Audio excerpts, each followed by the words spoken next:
Hello दोस्तों, तो कैसे हैं आप लोग। उम्मीद करते हैं कि आप लोग बहुत अच्छे होंगे। इस वीडियो में हम लोग हिस्ट्री चैप्टर नंबर 2 जिसका नाम है समाजवाद एवं साम्यवाद, उसका संपूर्ण ऑब्जेक्टिव देखने वाले हैं। इस वीडियो में लगभग इस चैप्टर का सभी ऑब्जेक्टिव दिया हुआ है। ताइए हम लोग इसका पहला प्रश्न देखते हैं। इसका पहला प्रश्न है, समाजवादी भावना का उदय किस क्रांति के फलस्वरूप हुआ है। इसका ऑप्शन ए है फ्रांसीसी क्रांति, ऑप्शन बी औद्योगिक क्रांति, ऑप्शन सी अमेरिकी क्रांति, ऑप्शन डी रूसी क्रांति। तो इसका सही आंसर हो जाएगा औद्योगिक क्रांति। औद्योगिक क्रांति के कारण ही समाजवादी भावना का उदय हुआ था।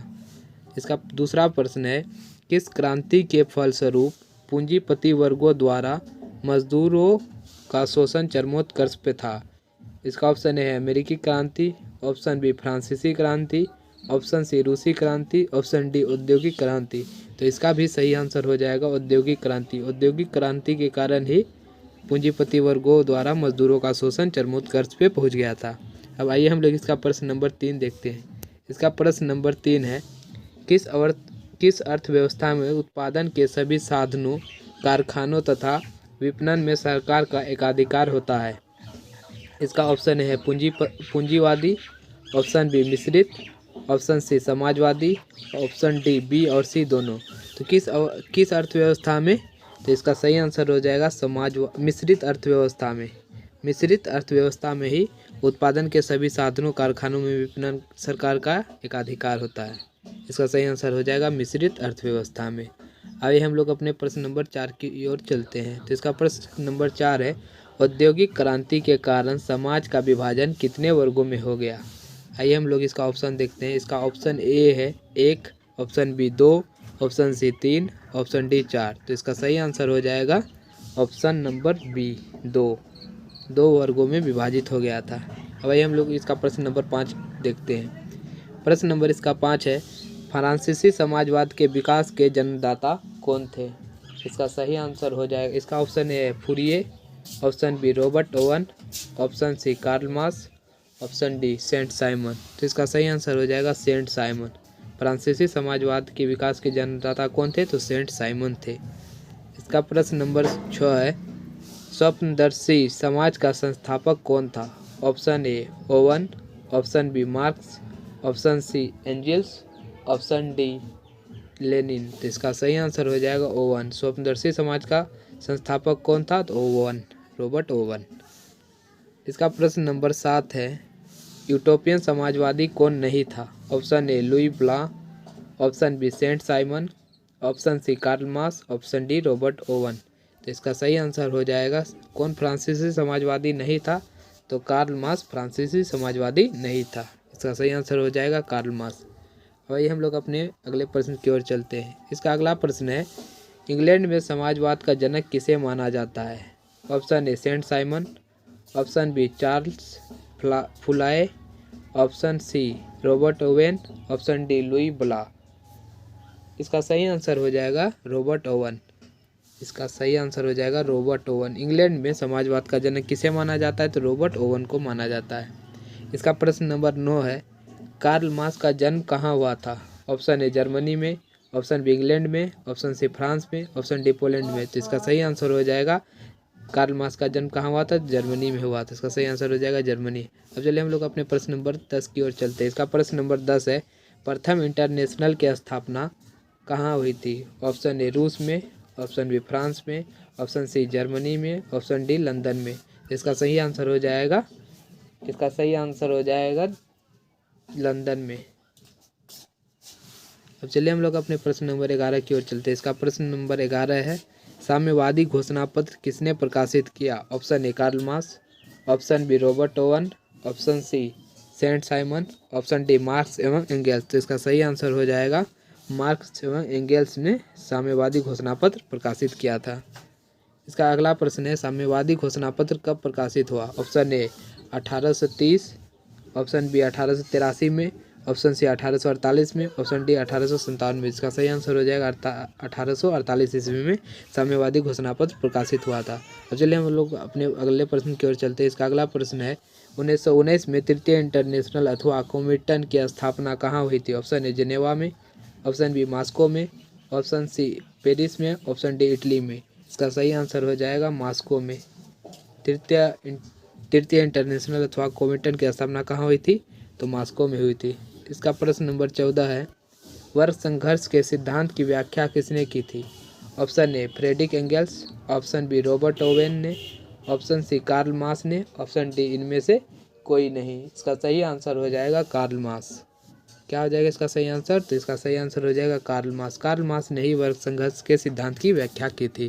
अब चलिए हम लोग अपने प्रश्न नंबर 15 की ओर चलते हैं। इसका प्रश्न नंबर 15 है, कम्युनिस्ट मैनिफेस्टो का प्रकाशन किस वर्ष हुआ था? ऑप्शन ए 1844 में, ऑप्शन बी 1848 में, ऑप्शन सी 1864 में, ऑप्शन डी 1867 में। तो इसका सही आंसर हो जाएगा ऑप्शन बी 1848 ईस्वी में। 1848 ईस्वी में ही कम्युनिस्ट मैनिफेस्टो का प्रकाशन हुआ था। इसका प्रश्न नंबर 16 है, अंतर्राष्ट्रीय मजदूर दिवस किस तिथि को मनाया जाता है? इसका ऑप्शन ए है 1 फरवरी को, ऑप्शन बी 1 मार्च को, ऑप्शन सी 1 अप्रैल को, ऑप्शन डी 1 मई को। तो आप लोग जानते हैं अंतर्राष्ट्रीय मजदूर दिवस कब मनाया जाता है? तो 1 मई को मनाया जाता है अंतर्राष्ट्रीय मजदूर दिवस। इसका सही आंसर हो जाएगा ऑप्शन डी। इसका प्रश्न नंबर 17 है, द्वितीय अंतर्राष्ट्रीय संघ कब बना? इसका क्या है 17वां प्रश्न, द्वितीय अंतर्राष्ट्रीय संघ कब बना? ऑप्शन ए 1848 में, ऑप्शन बी 1890 में, ऑप्शन सी 1889 में, ऑप्शन डी 1830 में। तो द्वितीय अंतर्राष्ट्रीय संघ कब बना? तो इसका सही आंसर हो जाएगा ऑप्शन सी 1889 ईस्वी में द्वितीय अंतर्राष्ट्रीय संघ बना। इसका प्रश्न नंबर 18 है, प्रथम अंतर्राष्ट्रीय संघ कब बना? यहाँ पे द्वितीय अंतर्राष्ट्रीय संघ था जो कि कब बना था? 1889 ईस्वी में। यहाँ पे प्रथम अंतर्राष्ट्रीय संघ कब बना? ऑप्शन ए 1870 में, ऑप्शन बी 1864 में, ऑप्शन सी 1871 में, ऑप्शन डी 1890 में। तो इसका सही आंसर हो जाएगा 1864 ईस्वी में प्रथम अंतर्राष्ट्रीय संघ बना था। कब बना था? 1864 ईस्वी में प्रथम अंतर्राष्ट्रीय संघ। और द्वितीय अंतर्राष्ट्रीय संघ कब बना? 1889 ईस्वी में। इसका प्रश्न नंबर हम लोग 19 देखते हैं। प्रश्न नंबर इसका 19 क्या कह रहा है कि दास कैपिटल किसकी रचना है? ऑप्शन ए कार्ल मार्क्स एवं एंगल्स की, ऑप्शन बी टोल्स्टॉय और कार्ल मार्क्स की, ऑप्शन सी एंगल्स और टोल्स्टॉय, ऑप्शन डी लेनिन और स्टालिन की। तो इसका सही आंसर क्या हो जाएगा? इसका सही आंसर हो जाएगा कार्ल मार्क्स एवं एंगल्स। दास कैपिटल की रचना किसने की थी? कार्ल मार्क्स और एंगल्स दोनों ने की थी। इसका प्रश्न नंबर 20 है, कम्युनिस्ट मैनिफेस्टो के लेखक कौन थे? इसका ऑप्शन है A Lenin, option B Karl Marx और Friedrich Engels, option C Karl Marx, इसका ऑप्शन डी है लियो टोल्स्टॉय। तो कम्युनिस्ट मैनिफेस्टो का लेखक कौन थे? तो इसका सही आंसर हो जाएगा कार्ल मार्क्स और फ्रेडरिक एंगल्स इसका लेखक ही थे। कौन थे? तो कार्ल मार्क्स और फ्रेडरिक एंगल्स। इसका प्रश्न नंबर हम लोग 21 देखते हैं। किसे समाजवादी, सॉरी यहाँ पे थोड़ा सा मिस प्रिंट है, यहाँ पे किसे समाजवादियों का बाइबल कहा जाता है? ऑप्शन ए अप्रैल थीसिस को, ऑप्शन बी सोशल कॉन्ट्रैक्ट को, ऑप्शन सी दास कैपिटल को, ऑप्शन डी कम्युनिस्ट मैनिफेस्टो को। तो समाजवादियों का बाइबल किसे कहा जाता है? दास कैपिटल को समाजवादियों का बाइबल कहा जाता है। इसका सही आंसर हो जाएगा ऑप्शन सी। अब चलिए हम लोग अपने अगले प्रश्न नंबर 22 की ओर चलते हैं। इसका प्रश्न नंबर 22 है, वैज्ञानिक समाजवाद की अवधारणा का प्रतिपादन किसने किया? इसका ऑप्शन है Robert Owen, option B Karl Marx, इसका ऑप्शन सी है लाला लाजपत राय, इसका ऑप्शन डी है लुई ब्लॉक। तो इसका सही आंसर हो जाएगा, क्या हो जाएगा? इसका सही आंसर हो जाएगा कार्ल मार्क्स। कार्ल मार्क्स ने ही वैज्ञानिक समाजवाद की अवधारणा का प्रतिपादन किया था।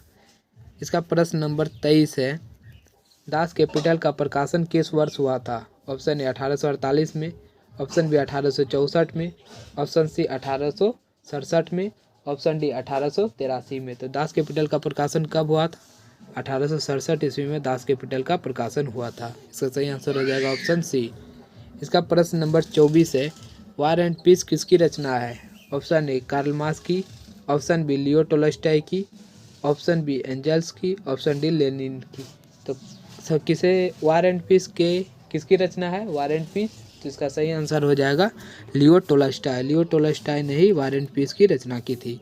अब चलिए हम लोग अपने प्रश्न नंबर 25 की ओर चलते हैं। इसका प्रश्न नंबर 25 है, रूस की संसद को क्या कहा जाता है? Option A parliament, option B संसद, option C Duma, option D इनमें से कोई नहीं।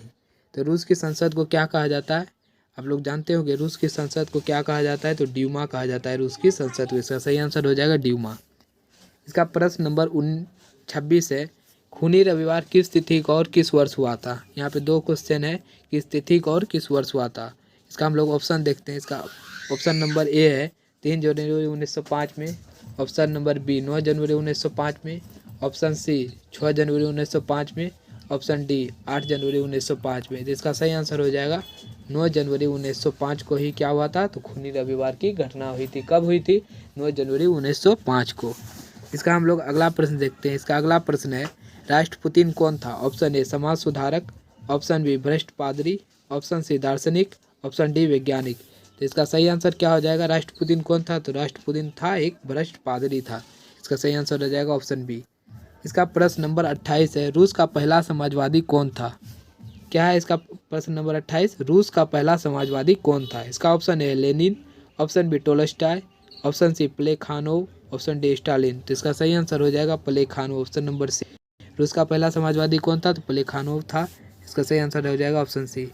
इसका प्रश्न नंबर हम लोग 29 देखते हैं अगर, तो 29 है 1917 की रूसी क्रांति के समय किस जार का शासन था। क्या हम लोग का प्रश्न है कि 1917 की रूसी क्रांति के समय किस जार का शासन था। इसका हम लोग ऑप्शन देखते हैं। इसका ऑप्शन ए है पीटर, ऑप्शन बी अलेक्जेंडर प्रथम, ऑप्शन सी निकोलस प्रथम, ऑप्शन डी निकोलस द्वितीय। इसका सही आंसर क्या हो जाएगा, निकोलस द्वितीय। इसका सही आंसर हो जाएगा निकोलस द्वितीय, ऑप्शन नंबर डी इसका सही आंसर हो जाएगा। हम लोग इसका प्रश्न नंबर 30 देखते हैं। प्रश्न नंबर 30 क्या है, निहिलिस्ट आंदोलन कहाँ शुरू हुआ था। ऑप्शन ए रूस में, ऑप्शन बी जापान में, option C England, option C Holland में, ऑप्शन डी इंग्लैंड में। इसका सही आंसर क्या हो जाएगा, तो निहिलिस्ट आंदोलन कहाँ शुरू हुआ था, तो इसका सही आंसर हो जाएगा रूस। निहिलिस्ट आंदोलन रूस से शुरू हुआ था। हम लोग इसका प्रश्न नंबर अगर 31 देखें, तो इसका प्रश्न नंबर 31 है रूस में सोशल डेमोक्रेटिक पार्टी की स्थापना कब हुई। ऑप्शन ए 1961 में, ऑप्शन बी 1917 में, ऑप्शन सी 1883 में, ऑप्शन डी 1800 इनमें से कोई नहीं, ऑप्शन सी 1883, ऑप्शन डी इनमें से कोई नहीं। इसका सही आंसर हो जाएगा इनमें से कोई नहीं। रूस में सोशल डेमोक्रेटिक की पार्टी का स्थापना कब हुई, तो इसका सही आंसर हो जाएगा इनमें से कोई नहीं। अब चलिए हम लोग अपने प्रश्न नंबर 32 की ओर चलते हैं। इसका प्रश्न नंबर 32 है बोल्शेविक क्रांति कब हुई। ऑप्शन ए फरवरी 1917 में, ऑप्शन बी नवंबर 1917 में, ऑप्शन सी अप्रैल 1918 में। इसका हम लोग अगर ऑप्शन नंबर डी देखें तो दिसंबर 1918 में। तो बोल्शेविक क्रांति कब हुई थी आप लोग जानते होंगे। इसका सही आंसर हो जाएगा बोल्शेविक क्रांति कब हुई थी, तो नवंबर 1917 में बोल्शेविक क्रांति हुई थी। अब चलिए हम लोग अपने प्रश्न नंबर 33 की ओर चलते हैं। जिसका प्रश्न नंबर 33 है रूस में कृषक दास प्रथा का अंत कब हुआ। इसका ऑप्शन ए है 1861 में, ऑप्शन बी 1862 में, ऑप्शन सी 1860 में, ऑप्शन डी 1870 में। तो इसका सही आंसर हो जाएगा रूस में कृषक दास प्रथा का अंत कब हुआ था, 1861 ईस्वी में इसका अंत हुआ था कृषक दास प्रथा का। इसका प्रश्न नंबर 34 है रूस में निहिलिस्टों ने सुधार के लिए कौन सा मार्ग अपनाया। ऑप्शन ए वार्ता का, ऑप्शन बी हड़ताल का, ऑप्शन सी विद्रोह का, ऑप्शन डी आतंक का। तो इसका सही आंसर हो जाएगा रूस में निहिलिस्टों ने सुधार के लिए कौन सा मार्ग अपनाया, तो विद्रोह का। अब चलिए हम लोग अपना प्रश्न नंबर 35 की ओर चलते हैं। तो इसका प्रश्न नंबर 34 क्या था, तो रूस में निहिलिस्टों ने सुधार के लिए कौन सा मार्ग अपनाया। तो इसका पहले हम जो आंसर बोले थे वो गलत है। इसका सही आंसर हो जाएगा आतंक का। निहिलिस्टों ने कौन सा मार्ग अपनाया था, तो आतंक का मार्ग अपनाया था। अब चलिए हम लोग इसका प्रश्न नंबर 35 को देखते हैं। इसका प्रश्न नंबर 35 है रूस में जार का अर्थ क्या होता है। ऑप्शन ए पीने का बर्तन, ऑप्शन बी पानी रखने का मिट्टी का पात्र, ऑप्शन सी रूस का सामंत, ऑप्शन डी रूस का सम्राट। तो आप लोग समझते होंगे जार का अर्थ होता है बर्तन। तो यहाँ पे रूस में जार का अर्थ दूसरा होता है। रूस में जार का अर्थ क्या होता है, तो रूस का सम्राट होता है। इसका सही आंसर हो जाएगा रूस का सम्राट। Option D is the correct option is this question. अब चलिए हम लोग इसका प्रश्न नंबर 36 देखते हैं। इसका प्रश्न नंबर 36 है रूस में कृषि दासता किसने समाप्त किया। इसका ऑप्शन ए है जार निकोलस प्रथम ने। इसका ऑप्शन नंबर 2 जार निकोलस द्वितीय, ऑप्शन सी जार अलेक्जेंडर प्रथम, ऑप्शन डी जार अलेक्जेंडर द्वितीय। तो इसका सही आंसर क्या हो जाएगा, जार अलेक्जेंडर द्वितीय। क्या हो जाएगा इसका सही आंसर, तो जार अलेक्जेंडर द्वितीय, ऑप्शन डी इसका सही आंसर होगा। अब हम लोग प्रश्न नंबर 37 को देखते हैं। इसका प्रश्न नंबर 37 है, 1917 की पहली रूसी क्रांति किस नाम से जानी जाती है? ऑप्शन ए फरवरी क्रांति, ऑप्शन बी अप्रैल क्रांति, ऑप्शन सी अक्टूबर क्रांति, ऑप्शन डी नवंबर क्रांति। इसका सही आंसर हो जाएगा, क्या हो जाएगा? फरवरी क्रांति। 1917 की पहली रूसी क्रांति किस नाम से जानी जाती है? तो फरवरी क्रांति के नाम से जानी जाती है। अब चलिए हम लोग प्रश्न नंबर 38 को देखते हैं। इसका प्रश्न नंबर 38 है, लेनिन ने ब्रेस्ट लिटोवस्क की संधि कब हुई थी? 1918 में हुई थी। किस राष्ट्र के साथ की? इसका ऑप्शन ए हो जाएगा England, option B France, option C Germany, option D Italy. तो इसका सही आंसर क्या हो जाएगा? ब्रेस्ट लिटोवस्क की संधि किन देश के साथ की थी? इसका सही आंसर हो जाएगा जर्मनी। क्या हो जाएगा इसका सही आंसर? जर्मनी। अब चलिए हम लोग अपने प्रश्न नंबर 39 को देखते हैं। इसका प्रश्न नंबर 39 है, अप्रैल थीसिस किसने तैयार की? ऑप्शन ए लेनिन ने, ऑप्शन बी ट्रोट्स्की ने, ऑप्शन सी स्टालिन ने, ऑप्शन डी मार्क्स ने। अप्रैल थीसिस किसने तैयार की? तो आप लोग इसका प्रश्न का जानते होंगे। अप्रैल थीसिस जो किसने तैयार की थी? तो लेनिन ने तैयार की थी अप्रैल थीसिस। इसका प्रश्न नंबर 40 है, लाल सेना का गठन किसने किया था? क्या इसका प्रश्न? लाल सेना का गठन किसने किया था? इसका ऑप्शन ए है कार्ल मार्क्स ने, ऑप्शन बी स्टालिन ने, ऑप्शन सी ट्रोट्स्की ने, ऑप्शन डी केरेंस्की ने। तो इसका सही आंसर हो जाएगा ट्रोट्स्की। लाल सेना का गठन किसने किया था? ट्रोट्स्की ने किया था। इसका प्रश्न नंबर 41 है, क्या इसका प्रश्न नंबर 41, ब्रेस्ट लिटोवस्क की संधि किन देशों के बीच हुआ था? ऑप्शन ए रूस और इटली, ऑप्शन बी रूस और फ्रांस, ऑप्शन सी रूस और इंग्लैंड, ऑप्शन डी रूस और जर्मनी। तो आप लोग पीछे भी इसका क्वेश्चन देखिए, किसके साथ की थी? तो जर्मनी के साथ की थी। तो इस सभी ऑप्शन में जर्मनी कहाँ है? ऑप्शन डी में है। तो रूस और जर्मनी के बीच हुई थी। किसके किसके बीच हुई थी? रूस और जर्मनी के बीच हुई थी। इसका सही आंसर हो जाएगा ऑप्शन डी। इसका प्रश्न नंबर 42 है, कॉमिंटन की स्थापना का उद्देश्य क्या था? ऑप्शन ए सैन्यवाद का प्रचार करना, ऑप्शन बी साम्यवाद का प्रचार करना, ऑप्शन सी पूंजीवाद का प्रचार करना, ऑप्शन डी समाजवाद का प्रचार करना। तो इसका सही आंसर क्या हो जाएगा? कॉमिंटन की स्थापना का उद्देश्य क्या था? साम्यवाद का प्रचार करना। इसका ही उद्देश्य था साम्यवाद का प्रचार करना।